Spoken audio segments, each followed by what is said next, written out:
Aujourd'hui, on est le 8 mai et si vous pensez que c'est juste la fin de la Seconde Guerre mondiale, asseyez-vous, il y a plus à raconter. En 1945, l'Allemagne nazie capitule, c'est la fin officielle de la Seconde Guerre mondiale en Europe. Les cloches sonnent, les foules exultent. Mais pendant que l'Europe fête la paix, en Algérie, des manifestations indépendantistes sont violemment réprimées à Sétif, Guelma et Kerata. Un rappel brutal que l'histoire a souvent deux visages.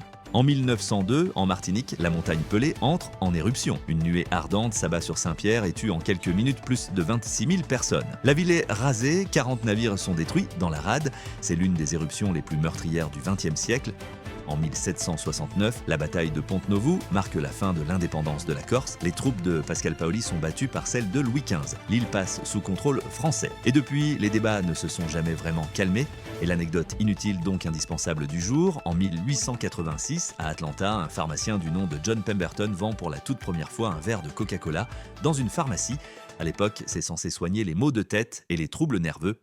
Naissance marquante du jour, Fernandel, acteur français au sourire légendaire, et côté disparition, le pilote Gilles Villeneuve meurt lors des qualifications du Grand Prix de Belgique. Une légende de la F1 s'éteint, et voilà pour ce 8 mai, à demain pour un nouveau voyage temporel. Ciao!